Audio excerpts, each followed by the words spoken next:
I'm getting rather used to it. You can get used to a wart on the end of your nose, but it doesn't mean you like it. I knew it was raining again. My poor corns.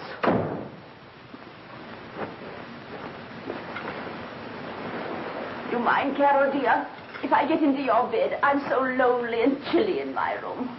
Oh, no, dear. Get right in. How are you feeling this morning, Aunt Lou? Not very well. My poor head. Yes, my head. Sure isn't your liver, darling? It was your liver yesterday. Was it? Maybe tomorrow all your teeth will fall out and you may break a leg. Wouldn't that be wonderful? Oh, your breakfast is ready, Carol. Thanks, dearie. You've no idea how that woman needles me when you are out of sight. Oh, you just imagine that, Aunt Lou. Kate's a grand friend. I wish she was in Timbuktu. Oh, no, you don't. If it weren't for Kate, we couldn't afford this nice little flat. It's all very well for you. You're at a nice, comfortable office all day long. But I have to stay at home listening to her giving music lessons. Da da da da da da da da da da da da da da da da da.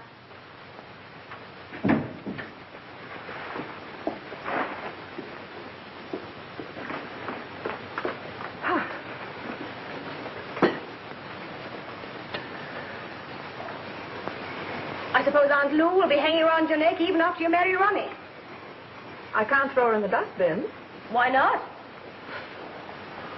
Don't let her mess up your married life. You don't know how lucky you are to get a husband. I know, Kate. And I do appreciate Ronnie. Oh, heavens. I'll be late. Oh, here. Take this with you.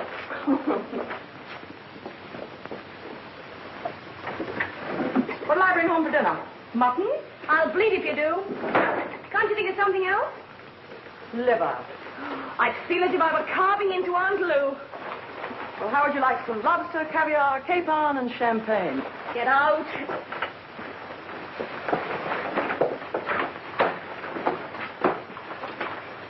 I know. Let's have something different. What? Mutton. Carol! She's gone. She's escaped. Ha, ha, ha.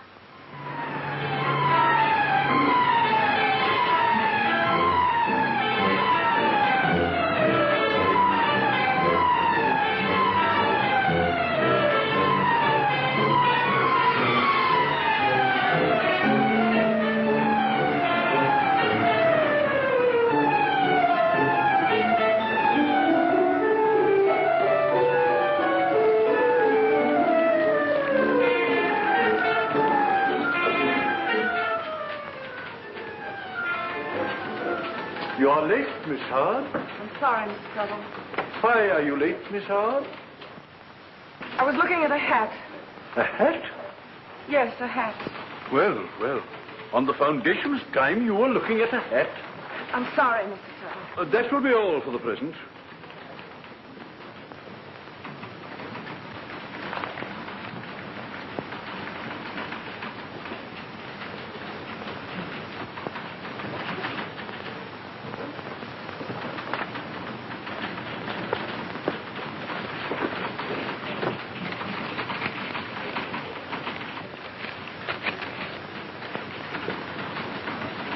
MB42893.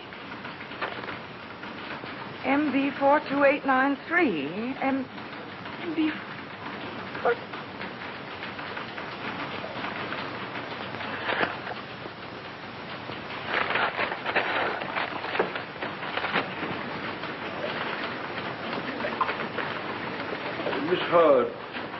Miss Howard, in your report, would you please include... Miss Howard! Well,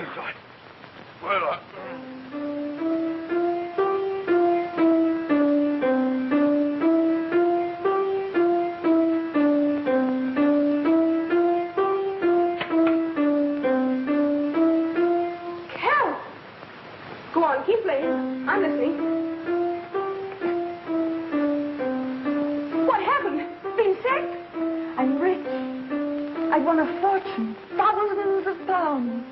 9,600,000 pennies. Oh, come and sit down.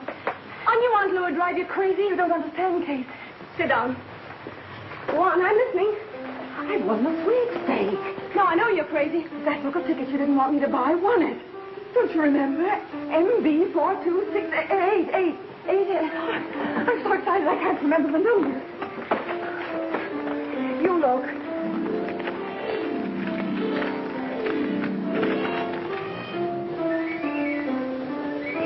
I can't believe it. Neither could I.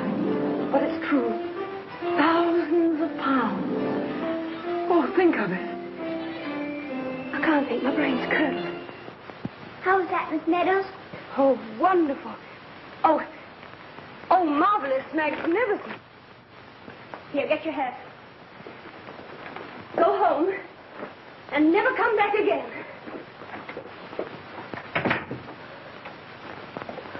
I drew all my money out of the savings bank and I've been shopping. Look. I'm afraid to. The hat's almost too much.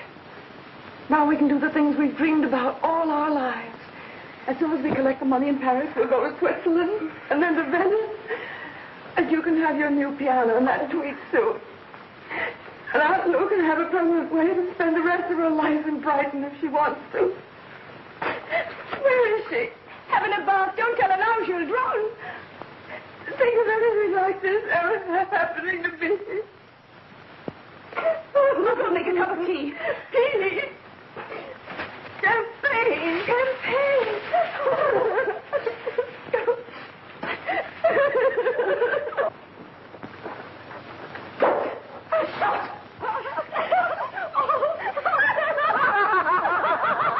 Brighton. Now, hurry, you'll miss your train. I do believe you're glad to get rid of me. Oh, darling, we'll miss you terribly. Now run along. Brighton, send us a postcard when you get there. Be good, but not too good. Don't push me, dear. Goodbye, dear. Goodbye. Goodbye, Aunt Lou. Goodbye. Bye. Brighton. There. Stage is all set for the prodigal's return. Happy to see him? Of course. Do you realize it's been 3 years?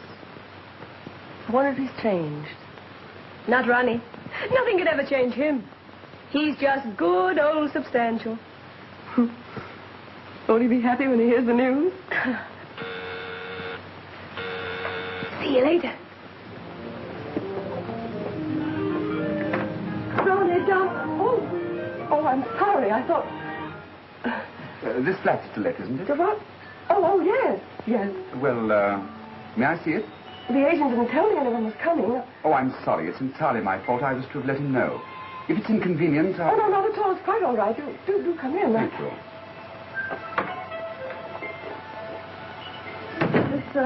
This is the hall. Rather an obvious remark, isn't it? But there you are. There's the hall. Will you, Thank you. And this is the sitting room. Very attractive. I see you like nice things. Oh, what a lovely Chippendale. Did you inherit it? In a way, yes. I picked it up one day at an auction.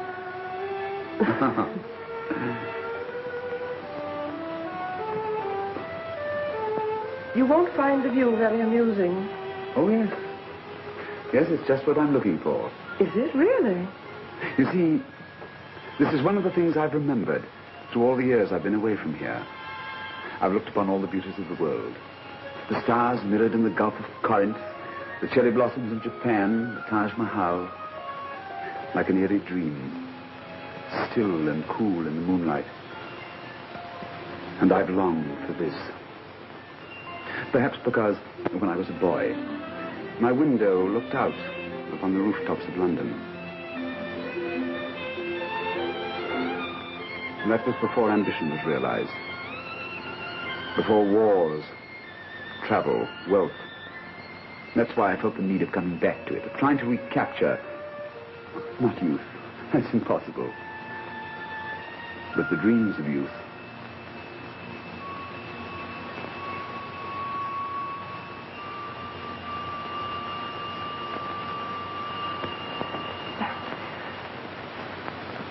Would you care to look at the kitchen? Is it a nice one? Quite. Then I'll take your word for it. I'm a bachelor, and I know a lot more about campfires in the forest than I do about kitchens. We have 2 bedrooms. I'll show them to you if you don't mind waiting just a moment. Thank you. Hello, Ronnie. It isn't Ronnie. It's a man come to look at the flat. Oh. Oh, thank goodness you cleared up this room. But don't you and me light it out. I'm just going to pick up the tickets.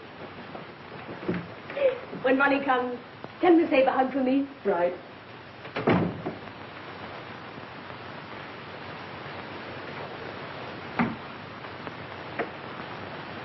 All set for inspection. It's very cheerful. It's, it's a little bit fussy for a man's room. Oh, I shall have to store one of these beds. Do you mind? Oh, not at all. There's a small bedroom just off the hall. You could store anything you didn't want in there. Yes, I have my trunks and photographic supplies. Oh, you're a photographer. Oh, an amateur one. It's my hobby. I'm really a chemical engineer. I haven't the slightest idea what that means. It sounds dreadfully scientific. Yes, I'm afraid it is.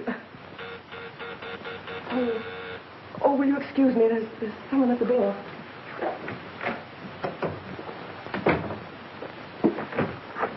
Darling.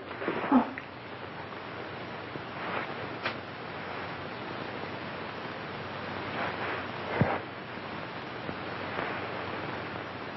Let's have a look at you.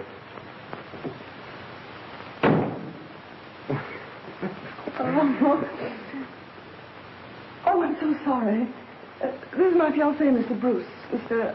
Lovell, Gerald Lovell. Mr. Lovell was looking at the flat. Oh, how do you do? How do you do? Please don't bother about it now. I do like your flat, though. I'll drop back again a little bit later, if you don't mind. Oh, not a bit. Please do. Thank you. Goodbye.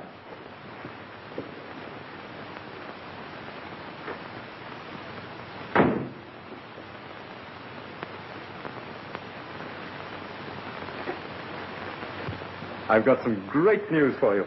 Well, I have a little news for you myself. All right. I'll let you tell me yours first. Well, I have an awful confession to make. You know how you've always scolded me about my vice. Silly. You never had a vice in the world. The only thing you ever did was to gamble all your money on crazy lotteries. Well, that's it. My vice. And it turned into a virtue. I won a French national lottery, the grand prize. Is this really true? Every word of it. Well, what's the matter, Ronnie? Aren't you pleased about it? Why, yes, of course I'm pleased. But, But why? well, it rather takes the wind out of my sails. But why, Ronnie? Well, to come back and find the girl one's going to marry with an overwhelming fortune. Well, you can't think it will make any difference with me. Carol, can't you see? I've been working for 5 years in the Sudan with one end in view, one ambition. That when I got back, I'd be able to make things a little better for you. Now this has happened. Everything's so out of proportion to anything that I could do for you that... Oh, Ronnie, let's forget all about this silly money business and just pretend that you aren't going to marry a rich woman. I couldn't bear to lose you. Who's going to lose me? You aren't suggesting that we break our engagement by any chance? I don't say foolish things like that, even in fun. You see, I'm a kind of stodgy person, and, well, I'm not easily uprooted. Oh, don't worry about that. I'll uproot you. Oh, wait till you hear the plan. For our marriage? Of course, darling, but that comes later. Let's not be married here. Let's be married in some lovely romantic place like Venice. First of all, we go to Paris to collect the prize money. And I'm taking Kate along. You don't mind, do you? Kate's one of us. And then I thought we'd drift all over the continent, all over the world if we want to. You're not including me in this, are you? Of course. I have to be at the office on Monday to take over my new job. Let them wait. Let who wait? Oh, the heads of the cotton company, wherever they are. Now, Carol, be sensible. I'm not going to chuck up a job that's taken me practically all my life to get. Why not? I'm sorry, Ronnie. I didn't mean to put it like that. But I only wanted you to realize that you don't have to keep your nose to the grindstone any longer. What I have is yours, naturally. No, it isn't, Carol. I'm glad you've got it, but... But what? Well, I just can't get used to the idea of you taking me on our honeymoon. Do you have to go to Paris? Well, naturally. Couldn't Kate go for you? No, I have to be there myself on Monday. When do you come back? I don't know. Well, what do you mean you don't know? I'd like to see a little something of it after I'm there. Surely you can't expect me to have a chance like this for the first time in my life and not take advantage of it. No, I suppose not. And Italy. I've always dreamed of seeing Italy. The Gulf of Corinth. The cherry blossoms in Japan. The Taj Mahal in the moonlight. Cool, still, like an eerie dream. It's all very well for you to laugh. You've seen things. You've traveled. Yes, I've been to the filthy Sudan. You call that traveling? No eerie dreams there, Carol. Well, I was perfectly willing to go there with you when we were first engaged. Well, thank heavens I had sense enough not to take you. You'd have loathed it. I wouldn't loathe anything out of the ordinary.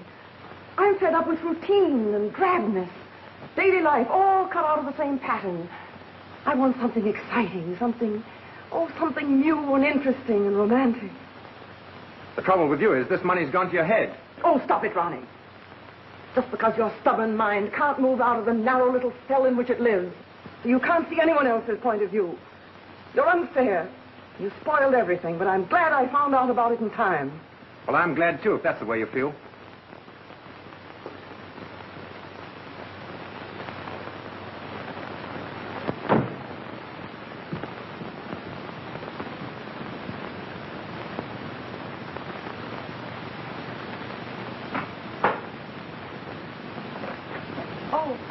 Shall I call him back?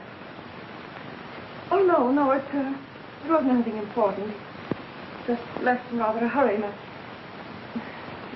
Won't you come in? Thank you.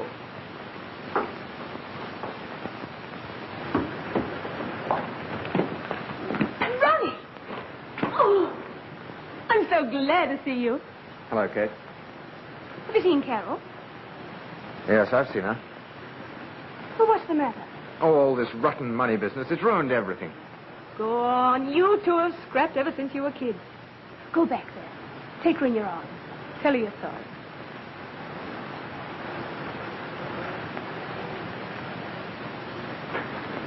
No. I see. Big he-man stuff. Want to make the little girl crawl on her hands and knees to you. All right, Ronnie. But it's your funeral.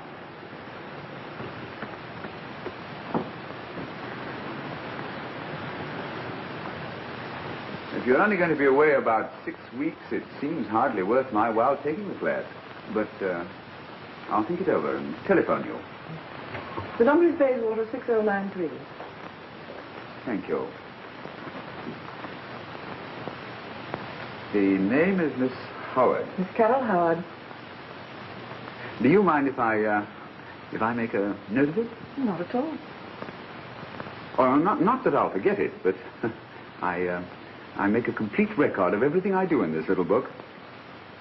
Oh. Well, what are you putting down now? Dinner tonight with Miss Carol Howard. Oh, really? I'm sorry, but I'm leaving for Paris first thing in the morning. Tonight I'm... Of course. You'll be dining with your fiancé.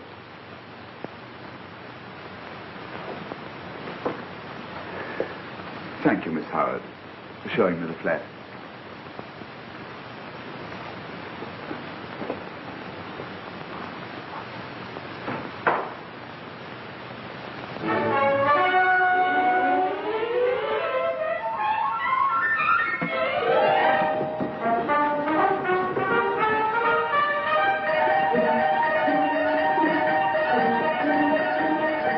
How do you do?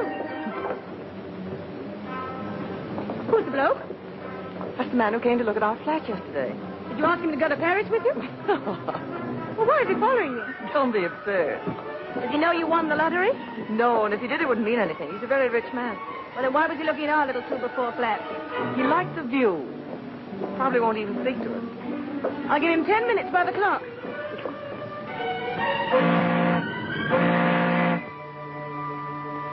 Now that you've met Mr. Lovell, what do you think of him? I don't think. He's rather good looking, isn't he? So's a halibut. Oh, why did I bring that up? Well, you must admit he has beautiful manners. Never trust a man with beautiful manners. His just annoy me. But would you like him better if he walked right up and sucked you in the nose? If he did, I might go batty about him. Feeling better, Miss Meadows?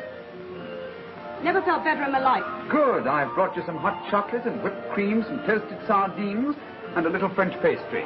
Excuse me. Dog.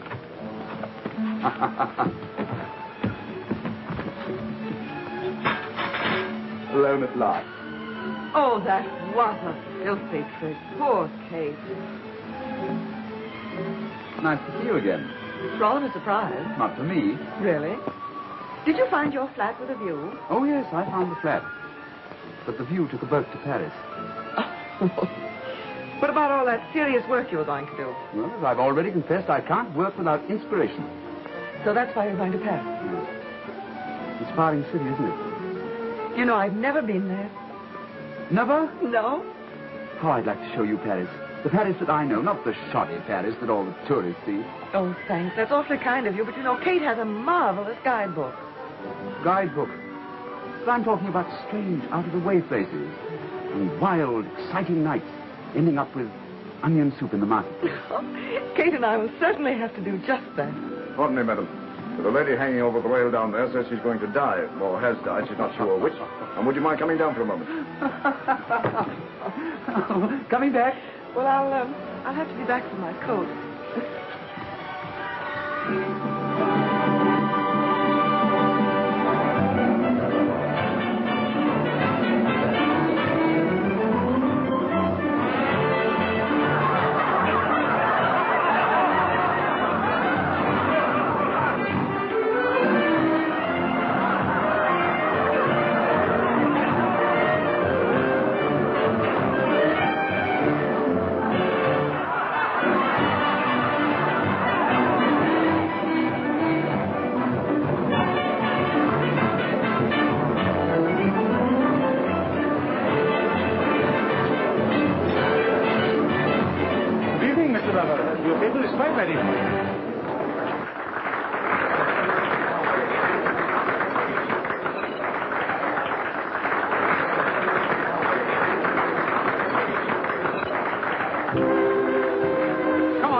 But I don't trust them. Here. Let's take a trip to the cellar. With pleasure, sir. I want to pick a bottle out for myself. Order supper while I'm gone, will you? Oh, must we eat again? Yes. Oh, I've stuffed you already. You just handed your heart to this fellow on a silver platter. Did I bow when I handed it to him? Bow? Scraped and curtsed. Oh, and I thought I was being so aloof. Just about as aloof as a friendly dog. Oh, well, that isn't what worries me, Kate. What I want to know is, do you see any silver platters coming in my direction? I see him bringing you the family plate. You do like him? I'm just crazy about him. He's certainly got that whatever you call it. You know, Carol, I think I better be trotting back to London before this affair turns into a triangle.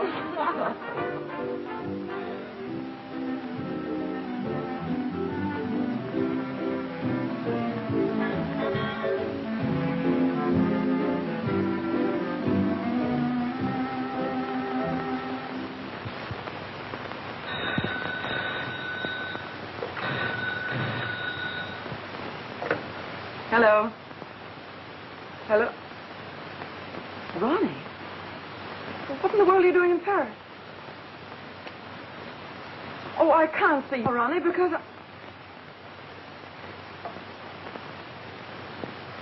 Well, maybe you'd better come up, and then I can explain. Right.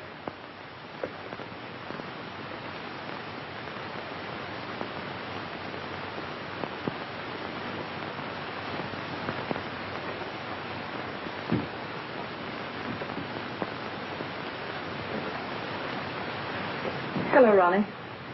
Hello, Carol. I'm sorry to dash in you like this, but I really have to see you. Well, come in. Thank you.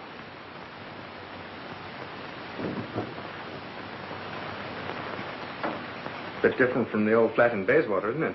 Well, it is a bit. Are you enjoying this new life? To the full. I've been miserable without you.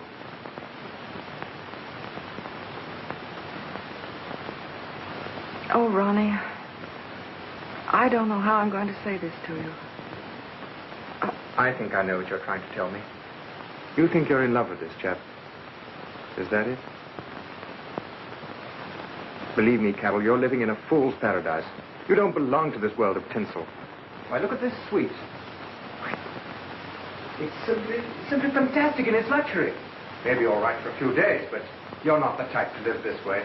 Letting a fella like Lovell make you think that this and all that goes with it is reality. Oh, poor darling. You can't let yourself get carried away by someone you don't know. Especially this kind of a scoundrel. How dare you say that? You don't know anything about him. Neither do you, Carol. Don't be such a trusting little girl all your life. Unbelievable.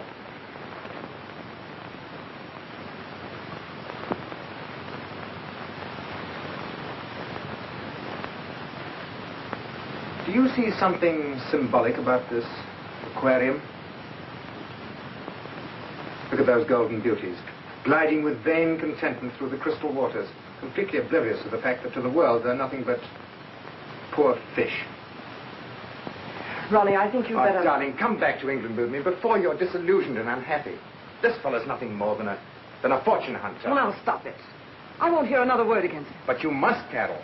I've checked up on him. All these yarns he told you and Kate about his South American oil company. Well, they're true. They're not true. There is such a company, but they never heard of Lovell. They never even heard of him at the school he was supposed to have gone to, or at any hotel that he was supposed to have stayed at. Frankly, I got so worried that I turned the entire case over to Scotland Yard. You what? They'll soon get a line on him. Oh, Carol, come back with me. Don't get carried away by this foolish romantic whim. Will you please leave? But, Carol, Just... Hello, Bruce. Surprised to see you here. Darling, to be quite frank, Ronnie came here to rescue me from you. He had so much to say on the subject, he really didn't give me a chance to tell him that we were married this morning.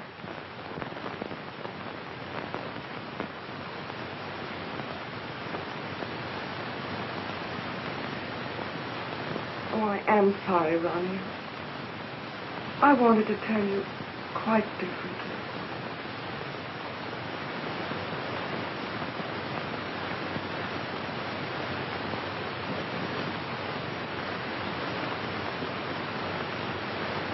I know how you must feel.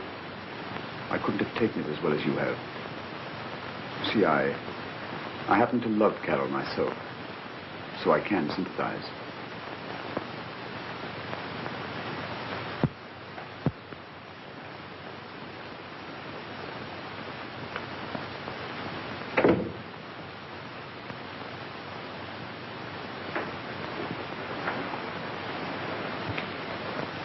Oh, darling, I'm so sorry that had to happen. I'm glad he came. I want you to be sure. Very sure.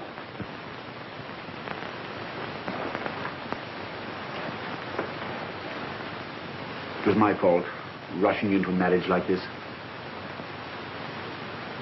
But I love you, and that's my only excuse. Carol, you should take time to think it over. And then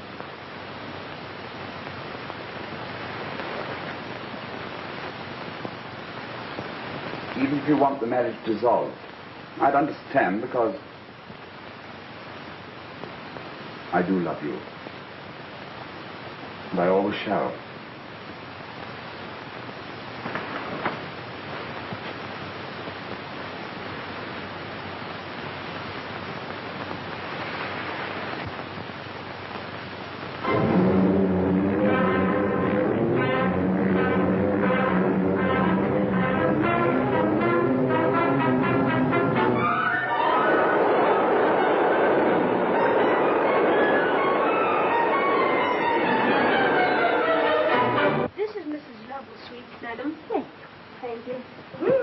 Royal flush. Fancy looking out on Hyde Park. Bit fancy for my blood. Don't you think Carol should be here to meet us? Not at all. She'll pop up any minute. Doesn't seem very glad to see us after all this time. She will be so sorry about this pain in my side. Which side? The left. Ah, it was right last night. Well, the pain can float, can't it? Don't go telling Carol your troubles. Maybe she's got troubles of her own. What do you mean? Chocolate. You're not letting Ronnie turn you against Gerald, are you? I don't know. I've been doing a lot of thinking lately. Perhaps I made a mistake leaving Carol alone with him. If I'd have stayed there, she might not have married him. Then you are worried. I suppose I am. I'll know more about it when I see Carol. And if I find she's not happy... Ah. I'm afraid you'll find Carol ridiculously happy. Hello, Kate. Hello, Gerald. Nice to see you again. I suppose this is my Auntie Lou? She can't answer. She's got to get rid of the Adam's apple. It was Kate who said those awful things about you, not me. I didn't open my mouth. I don't blame Kate. She's a good friend and she's Carol's interest at heart. Won't you sit down? Darling. Aunt Lou. And Kate. Oh, Carol. My, you are looking fit. She has a pain in her side. Which side, dear? Well, it floats. Carol, darling, Kate's got a pain, too. Really? In her heart. She's been worrying about you ever since our marriage. Oh. Oh, Kate, I've had too much of heaven. Oh, I'm glad. I just wanted to check up on Gerald. I wanted to see if he was doing right by our Nell. Oh, excuse me. Yes. It's for you, darling. Something about the house, I think. Well, I'll answer it in the next room. Right. Will you put this call on the other telephone, please? Thank you. Sit down, darling. We'll have tea up here. Let me look at you, Carol. Have I changed? No, but Gerald has. I don't think he's looking so well. He isn't, Kate. I'm worried about him. He had a heart attack in Venice. It was really quite frightening for a moment. You see, he was rather badly hurt in the war. And sometimes he gets the most dreadful pressure in his head. Yes, yes, all right, I'll take care of it.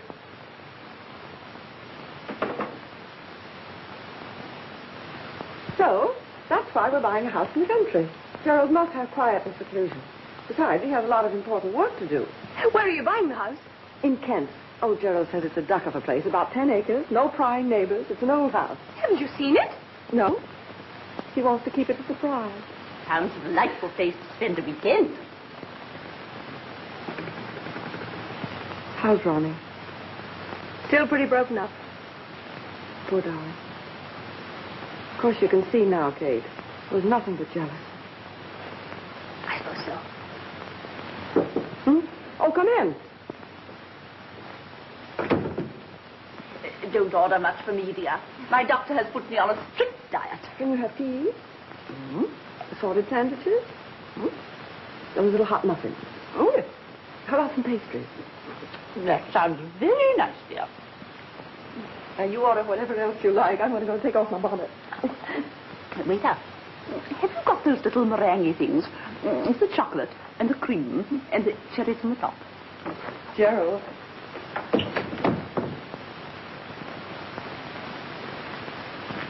Gerald, darling, what's the matter? Are you ill? No, dear, it's nothing. Don't be alarmed. Well, has something gone wrong? No, no, really, nothing at all. Kate didn't say something that hurt you. Oh, I suppose I shouldn't blame her. Oh. It's only that she's so fond of me. And now that she sees how happy I am... Of course, dear, I understand.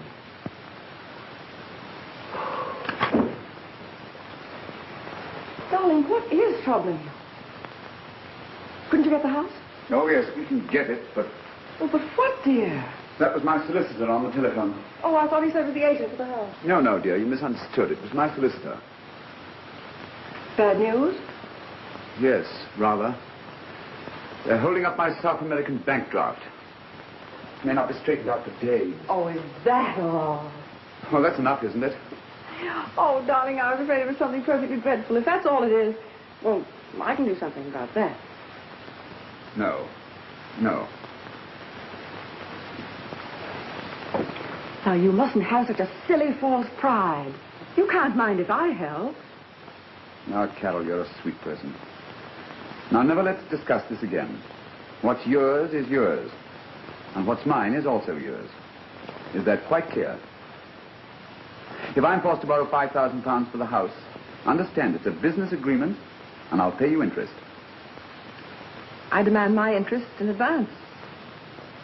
Please, may I collect right now?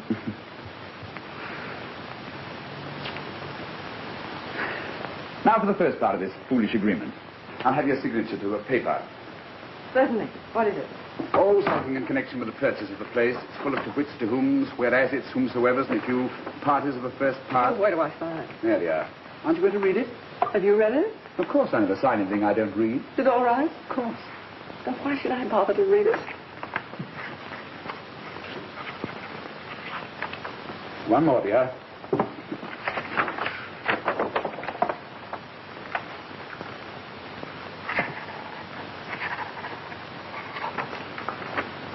Have tea with it? Delighted. You are, darling.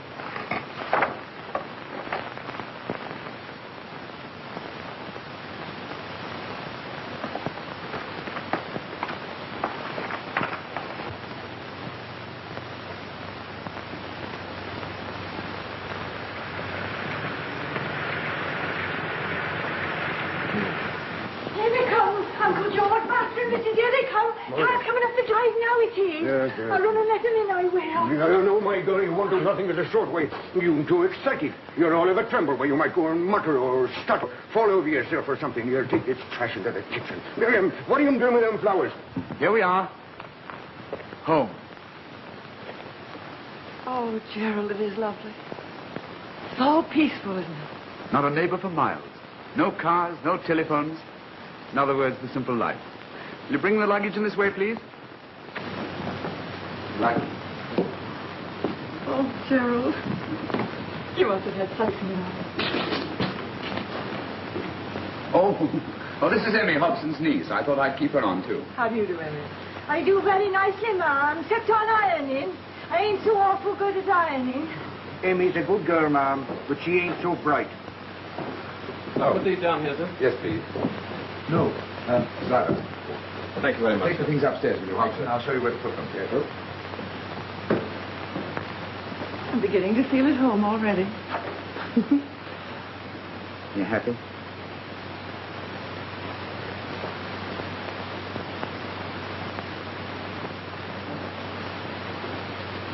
I'll be back in a moment.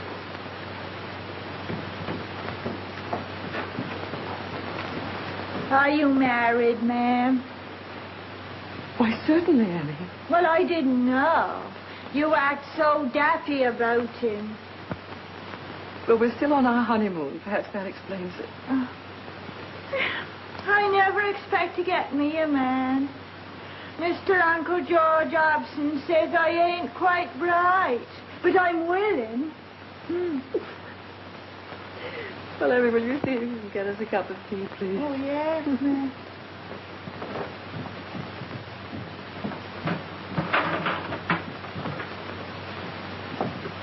Oh, sir.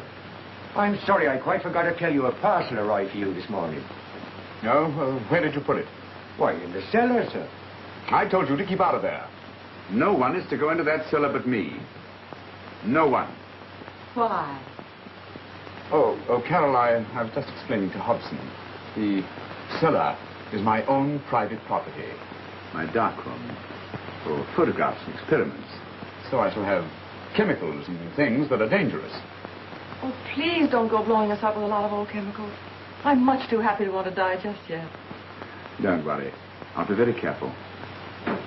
Hobson, you haven't shown Mrs. Lovell your garden. Thank you, sir. Yes. I'm afraid there isn't very much to show you, madam. But what there is of the flowering stuff to the left now...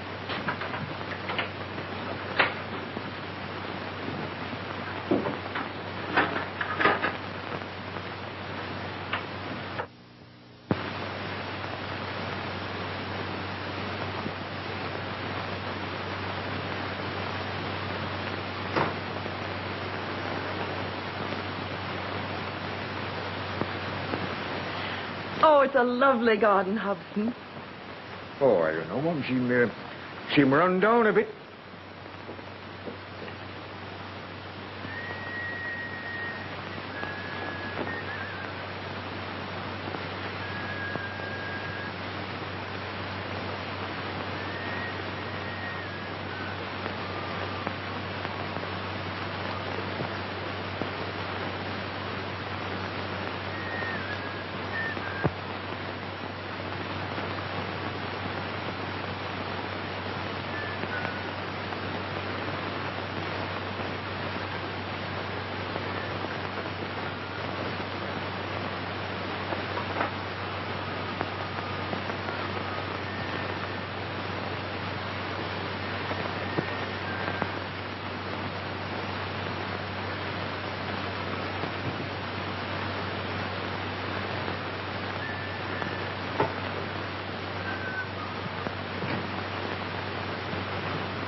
Gerald?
Go on, I like it.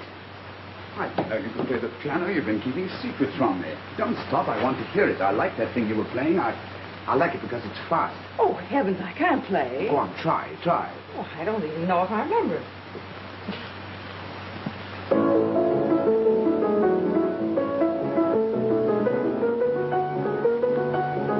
That's it, faster.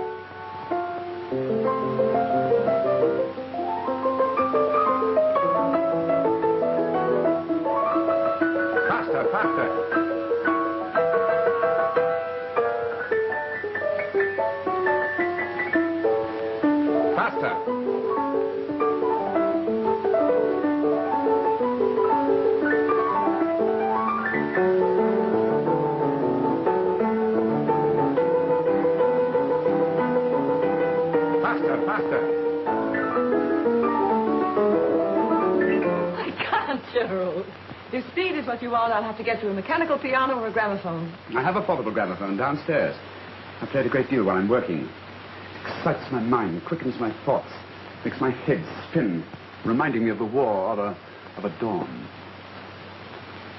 Standing in cold terror in a trench, The enemy barrage creeping up.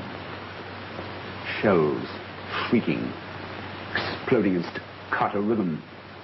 Coming closer, closer. And suddenly the noise changes into music. Turning my first terror into ecstasy. Yes, Hobson. I thought you might like some of these, ma'am. They smell the house up. Nice like. Oh, thank you, Hobson. They are sweet.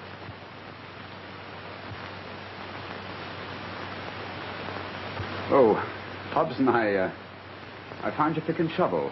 Did he, sir? Where were they? In the cellar. And here have I been blaming them gypsies. Are the gypsies about? Oh, worse than fleas. They come down to the village every year for the fair. Fair? Yes. When is the fair? This year, on September the 5th. September the 5th? Yes, sir. Oh, thank you, Hobson. Good afternoon, ma'am and sir. Thank you. What now? September the 5th. Oh, I see. The fair. 9 o'clock. Why 9 o'clock? That's the hour. The hour we go to the fair? Mm-hmm. When we go to the fair. Oh, Gerald, you paid £5,000 for the house, didn't you? Yes, why do you ask? Well, Hobson was telling me that the man who owned the house was asking only half that much. Are you going to believe that doddering old fool or me? Well, there's no question of believing you. I just thought possibly you might have been cheated. No, you weren't implying because you had to advance me the money on a loan, understand, that I... Oh. But, Gerald, how can you say a thing like that? I'm sorry, it was misunderstanding. But I'm naturally sensitive about borrowing money, especially...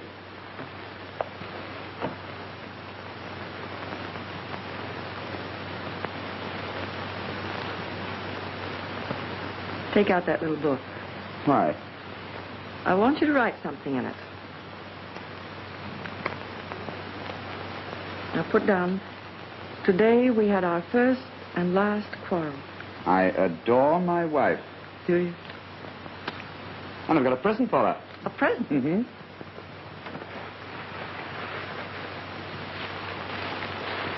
What is it?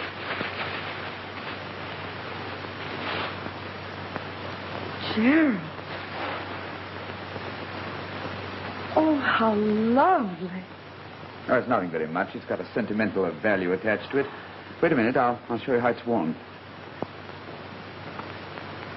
I bought it in a bazaar in Cairo.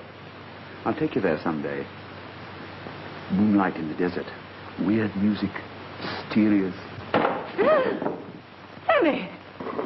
Excuse me, ma'am. You nearly choked me. Sorry. What happened? Oh, looks so pretty. Got me all fuddled inside. That's all right, Emmy. Don't let anyone disturb our happiness. Not that noisy Kate, nor Auntie Lou, nor anyone. I'll do my very best to keep them all away.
Darling. Darling, forgive me. It startled me so. I didn't know what I was doing. Let go of me, Gerald. Let go. Please, dearest. Please let me explain. I was so absorbed in my work. It's my nerves. They're almost at the breaking point. I didn't realize at first that it was you. Standing there in the doorway. Like a ghost. Yes, a ghost. I'll never forget the way you looked. Like a mad thing. Oh, Carol. Carol, beloved. Don't go away from me. Don't you see that I'm ill? Seriously ill. I don't know what it is. Something inside my head burns and tortures me. That reaches down into my heart, twisting and tearing at it. Oh, Gerald. It's terrible.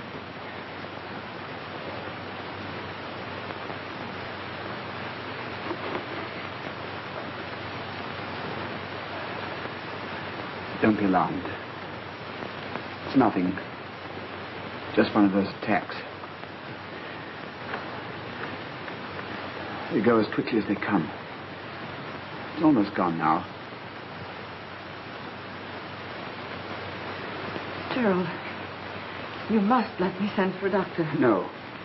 No, they're all cracks. I've tried specialists all over the world. They've never done a thing for me. Darling, if you love me, you'll let me send for one. Oh. Love you. You don't know what you mean to me. My happiness, my life. I need you, Carol. Never leave me, darling. Never. No, I won't. I won't.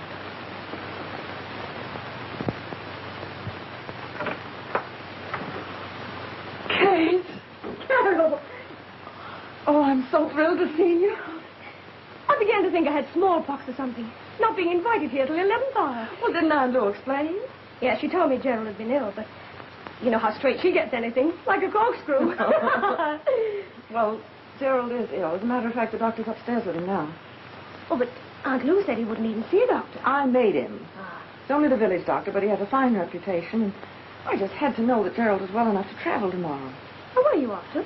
Only Gerald knows. Oh, come along, and I'm dying to talk to you. Oh, Carol, listen. Ronnie's outside. What? He drove me down. He wants to say goodbye to you. God, see him. Suppose Gerald... Oh, I'll deal with the old dragon. I'm not afraid of him. Oh, that's silly of me. Of course Gerald would understand. And he isn't an old dragon. You go along out and bring Ronnie in, and I'll get Emmy started with the tea. Oh, I'm so glad to see you.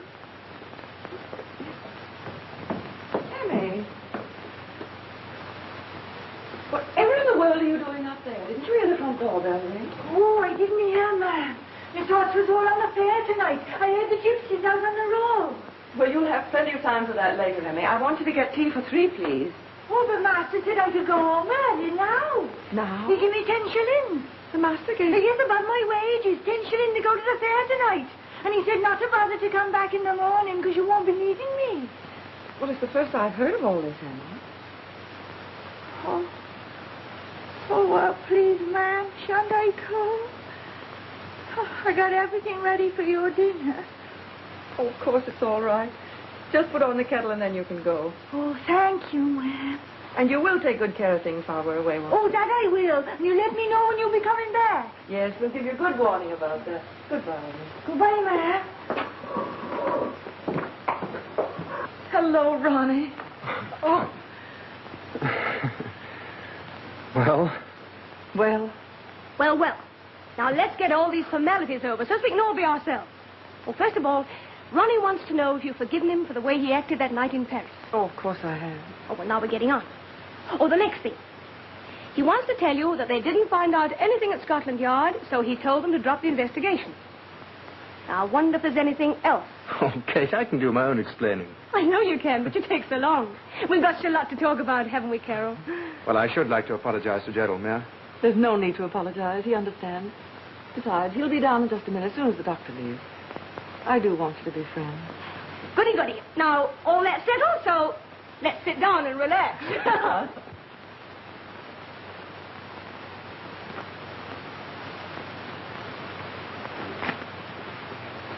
It's a pack of lies.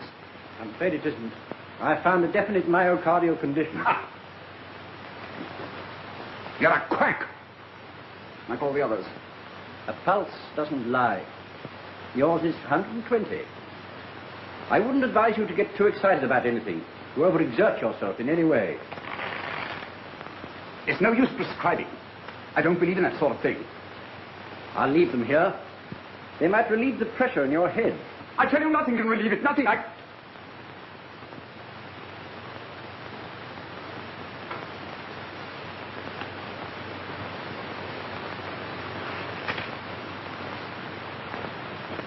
Interested in criminology? Oh, yes, I am. You'll find some remarkable cases in that book. I've made quite a study of crime myself. Happen to have this book in my own library, just published.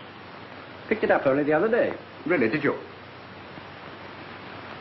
What do you think of the Fletcher case? Extraordinary, wasn't it? 3 women. Must have been pretty relentless. Or mad. He could have been mad, you know. Oh, undoubtedly, he was mad. Then how do you account for his brilliance? Escaping the law. Turning up here, there, everywhere.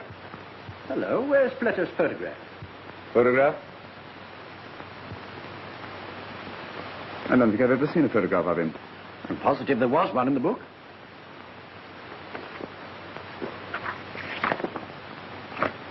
No, nothing here. There's one in my book at home. I'll bring it round someday.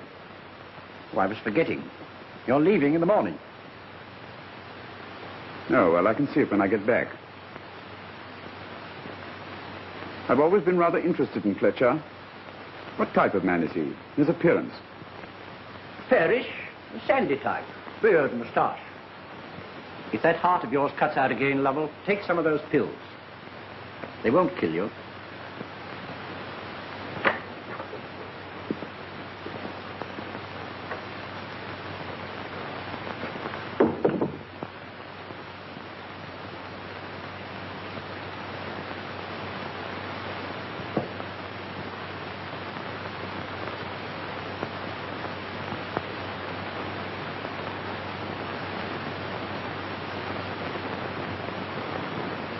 I don't want to worry you, Mrs. Lovell, but I wish you'd keep in touch with me.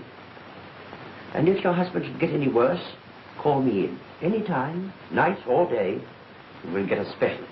Oh, thank you, Dr. Griffith.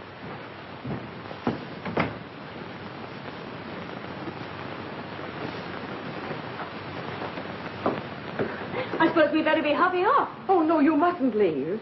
We're having tea, and then you've got to stay for dinner. Has to be potluck. My cook's off tonight. Oh, we'll have fun, Kate, rustling around the kitchen. The way we used to in the old days. But how about, Oh, yes. Well, I'll... Wait a minute. I'll just dash up and see. All right.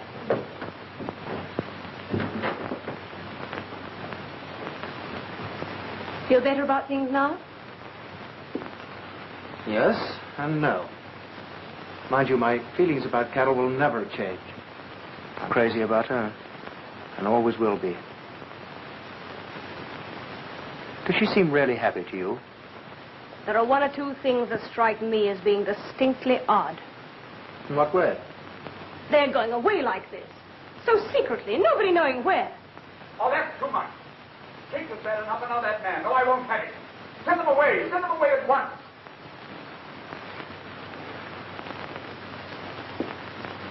Well, well.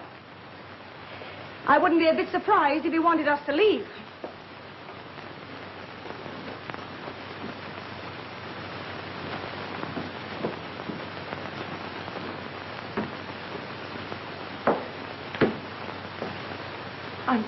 I'm so sorry.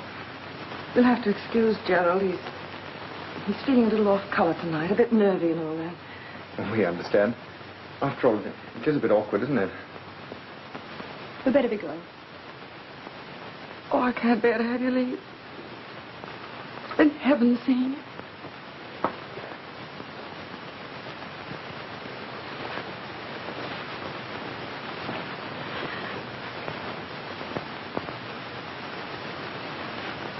You'll write to us, won't you? Of course I shall. When are you coming back? Oh, next spring or early summer, I expect. Carol, are you sure you're all right? Of course I am, Ronnie. Goodbye. Take care of yourself. Bless you.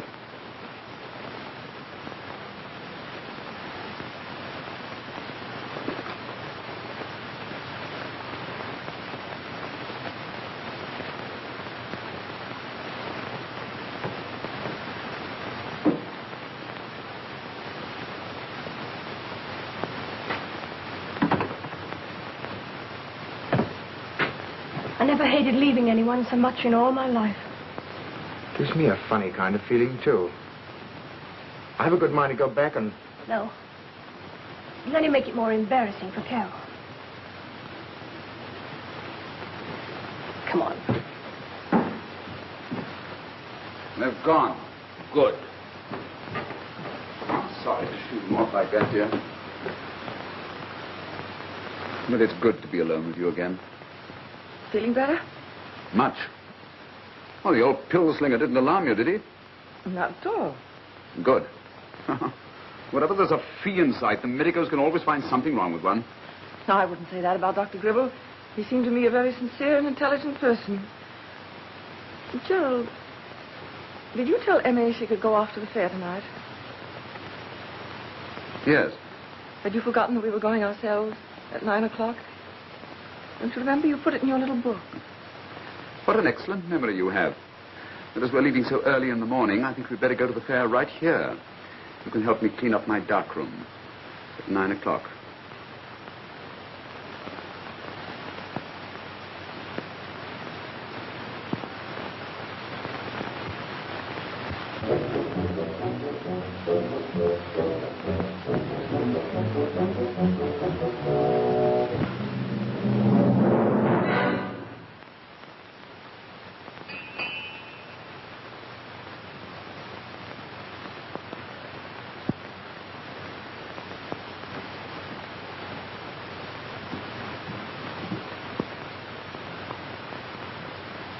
Dr. Gribble, come in.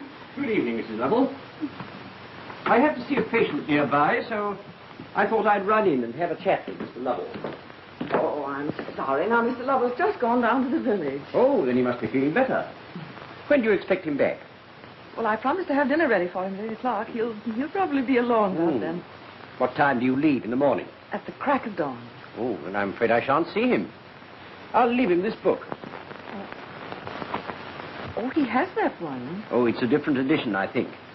He asked me about a photograph of Fletcher, a man who's mentioned in the book.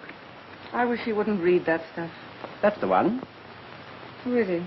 A murderer. He killed 3 women. Doesn't seem possible, does it? He looks more like a doctor or a scientist. Not a doctor, I hope. Strange. I must have seen pictures of him somewhere before. In newspapers, I expect. Won't you sit down and wait for Mr. Lovell, Doctor? No, thanks. I must get along. Well, you'll probably pass him on the road. I hope so. Don't you bother to come to the door. Good night. Good night. And thank you. Good night.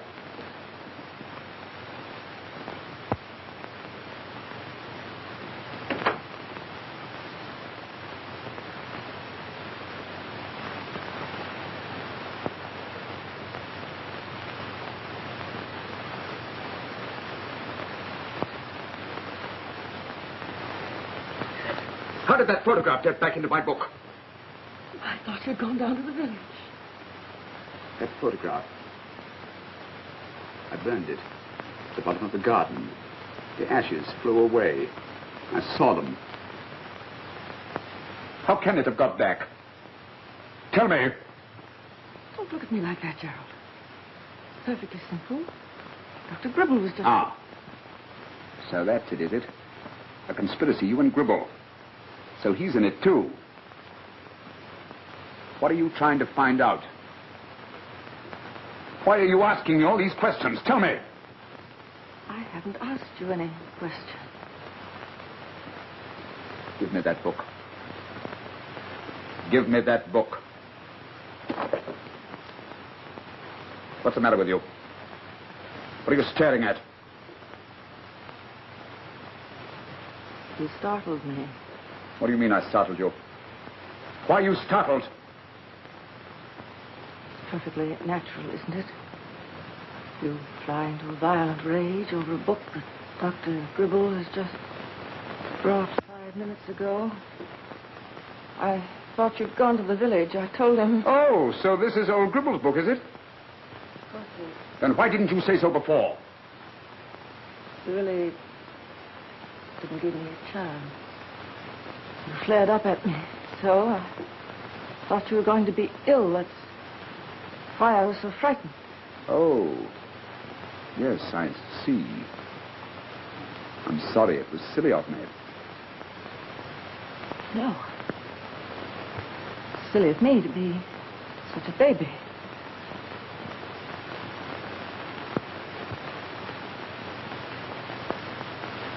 Well, don't blame me. I'll be all right tomorrow. You shouldn't look at these books. They always disturb you. Especially the illustrations. That's why I destroyed the photograph in my copy. Well, we'll get rid of this one now, shall we? And this time, we'll make sure of it.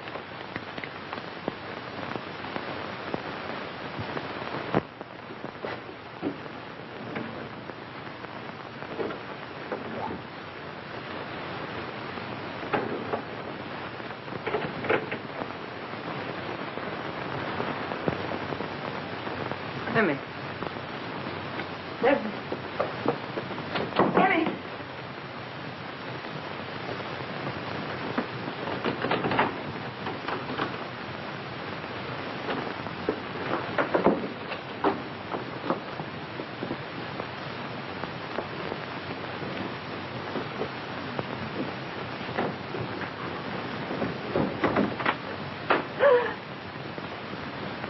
Hello, my dear. Where are you off to?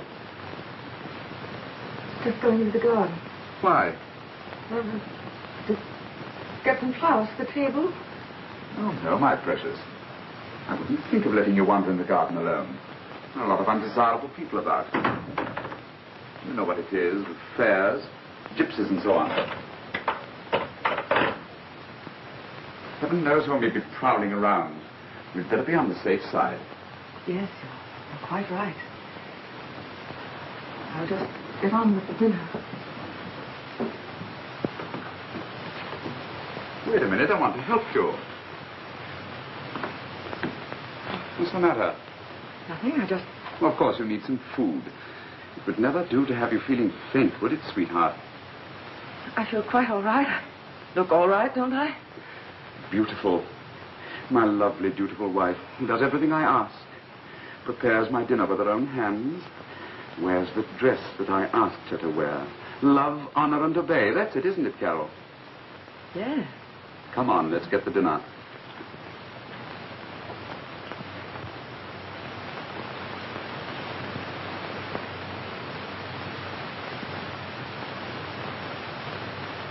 Excellent supper.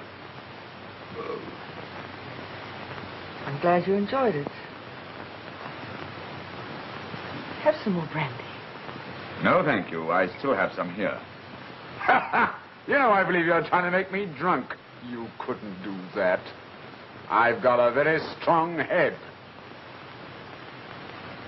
And it's always a pity to drink too much at moments like these. It deadens the appreciate... Funny sound. Hear that? It deadens the appreciation.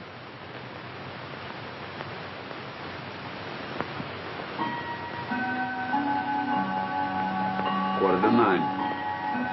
Well, that reminds me. You remember we lost the key to the clock? Well, I found it in the pocket of one of my suits. Time I wound the old thing up. Seems hardly worthwhile if we're leaving tomorrow.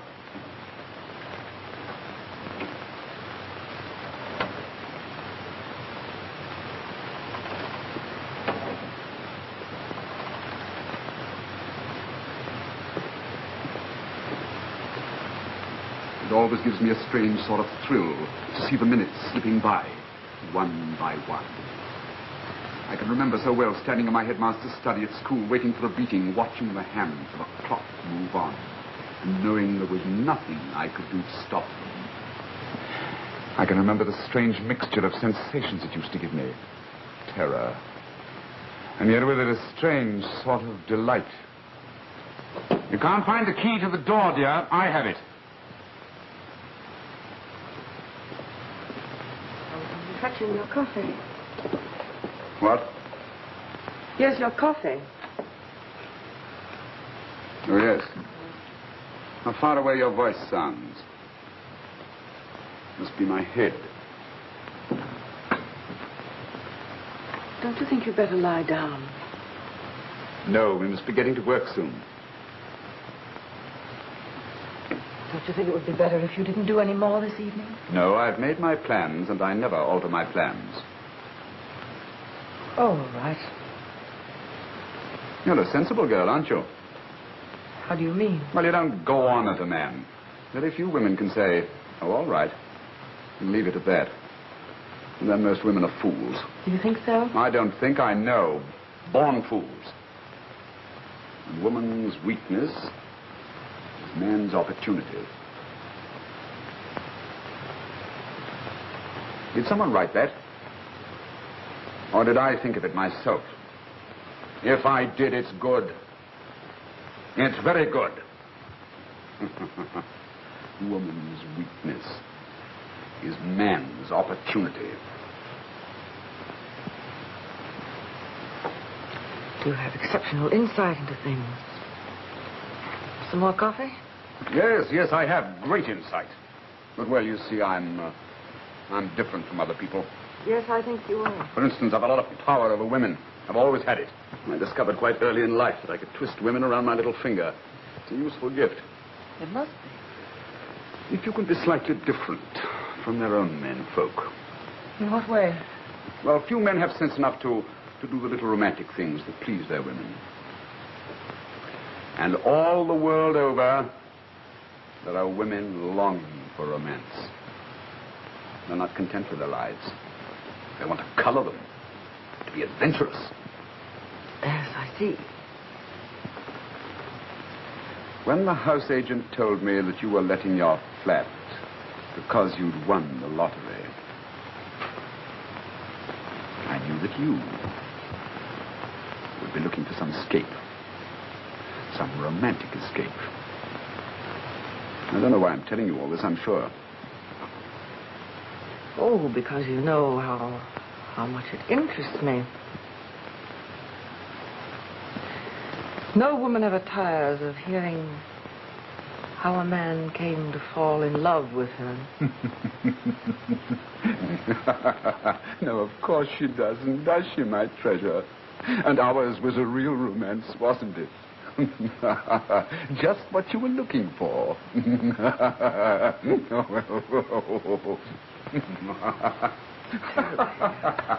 Stuffy in here.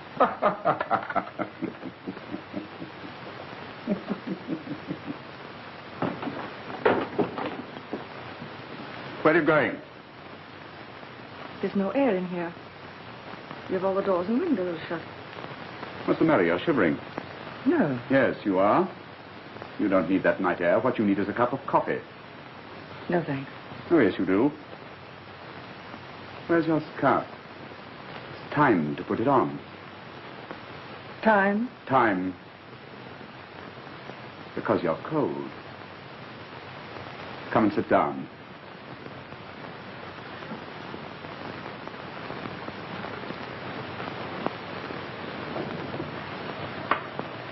I'll get it for you. I don't need it, really. Sure.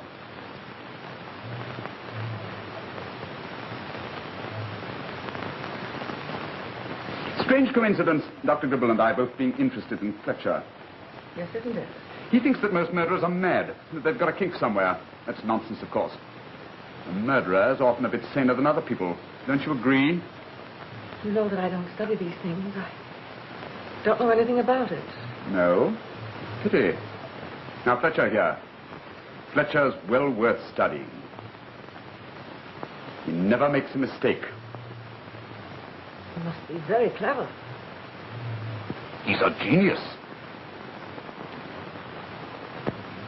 Gerald, if you don't mind, I think I'll go to bed. I'm really terribly tired. Have you forgotten? You were going to help me. Yes, if you just relax a moment. You seem to be under such tension. Very well, then I will. If you read to me. Read what? From this book. Not about... Yes.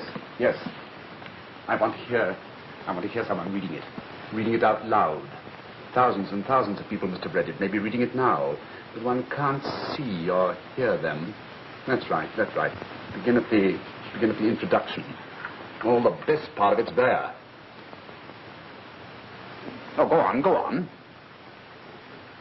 George Edward Fletcher, to give him the name by which he was tried, for his real name is still unknown, was acquitted of an attempted murder charge owing to insufficient evidence and the brilliance of his defense, although he was suspected of having done away with no less than 3 young women. 3? After his acquittal, Fletcher disappeared, and 3 months later, overwhelming evidence against him came to light. Speak louder, dear. Possessed of an extraordinary fascination, he would make the acquaintance of a girl, persuade her to marry him after only a few weeks or even days, and then induce her to sign papers, making over to him any sum of money she might possess. I still can't hear you. It was his habit to rent a small place in an out-of-the-way neighborhood. After living there for 2 or 3 months, he would announce to neighbors or acquaintances that he and his wife were going abroad for some time. No, go on, louder. The fact that to Mrs. Fletcher the moment was never actually seen to leave the place seems to have awakened no suspicion. Yet in every case, the seller could have told a guilty secret. Gerald! What? No, go on. What if one of these women had found out beforehand and made an appeal to him? Why do you ask? Well, it's interesting to know how the mind of that kind of man works. Do you think if he was fond of the woman, and I suppose he was fond of some of them? Oh, yes, a bit, certainly. Then don't you think he would have listened to an appeal? The situation never arose. I should imagine. But no. I'm quite sure he would never have let anything influence him. But suppose she said to him, look here, I know who you are and what you're after. I'm entirely at your mercy. You can take the money, all of it. Ah, but he got that money already. Yes, I know, but suppose she said to him, I don't care about that. If only you let me go, I promise I'll never prosecute you. I'll never inform the police. What do you think he might have said? Can you imagine a man risking his life on a woman's silence? And yet you think he'd welcome any chance of escaping from the horror of the actual... Then perhaps it didn't seem. Perhaps there was no horror in it for him. No, you see, there are other sides to it. Power, the culmination of the race, the climax of the music. At one moment to hold someone in your arms, and at the next to hold something. Even if you scream, no one will hear you. Gerald, wait, there's something I've got to tell you. I don't want to hear it. You will, you must. It concerns you. What do you mean? It would be a queer thing, wouldn't it, if a murderer were to marry a murderess? Queer, yes. But perfectly true.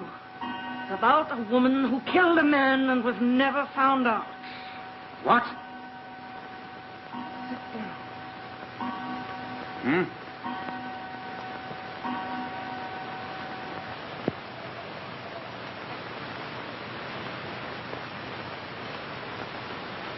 Well, what are you waiting for? I want to get the whole thing perfectly clear in my mind. The whole truth. You see, it's my own story, Gerald. Your story. I killed a man, and I was never found out. You have. No one knew about it except my mother. When was this? When I was 18. I was his secretary. He had money. I was terribly tired of being poor, and this seemed a way out. I loathed him. He was mean. He was years older than I was. But I'm married. Well? It was really he who first put the idea into my head. He used to say to me, if we're careful with our money now, there'll be all the more for me to leave you. Where did all this happen? On the East Coast. Horrible little place. The wind never stopped blowing. Go on, go on. I turned plan after plan over in my mind. And then finally, my opportunity came. What was it? Poison? Women usually use poison. No. It was much safer than that. That winter he had pneumonia. I pretended to be heartbroken. It deceived everyone. I insisted on taking care of it myself. Ah, yes, that was clever of you. And one night when I was alone with him, I realized the crisis had passed. That he was going to get better. I walked over to the window. I can see myself now, standing there. The frost had made such pretty patterns on the window pane. I stood there, trying to make up my mind. You opened the window. The air was like a knife. I stripped down the bedclothes, and then I went outside to wait on the landing. When I came back into the room, he was dead. I closed the window. I made up the fire. I even put fresh hot water bottles in the bed. Ah, good. And then I sent for the doctor. No one suspected? No one, not a thing. And the money? I was very foolish about the money. It didn't last very long. Oh, yes, I understand so well. I always do exactly the same thing myself. Only there's just one thing that I don't understand. Oh? Why have you been telling me all this now? Don't you see? You know all about me now. I wouldn't dare give you away. I thought perhaps you and I could be of use to one another in the future. Yes, that's a very good idea. If only there were a grain of truth in your story. Very clever of you, Carol. Arousing my interest and trying to put me off, but I happen to know that story. I've read the book myself. I remembered it the moment you told me that bit about the frost on the window panes. I remember that bit about the hot water bottle struck me as being such a good idea when I read it. You! You! Opening the window and waiting for him to die! You don't think I believe that story, do you? No! Not for one moment did I expect you to believe it. I didn't care whether you believed it or not. What? You've forgotten one thing, you wonderful genius. I didn't drink any coffee. Coffee? What's that got to do with it? I only wanted to hold your interest for a little while, to gain time. Time for the stuff to work. Stuff? What stuff? You're right. It was a funny coincidence that Dr. Gribble should bring me that book tonight. Gribble? He gave you... Yes. Women always use poison, don't they? Now, you mean to choke you, isn't it? You're deathly pale. It's beginning to paralyze you. You can't move, can you? You can't move.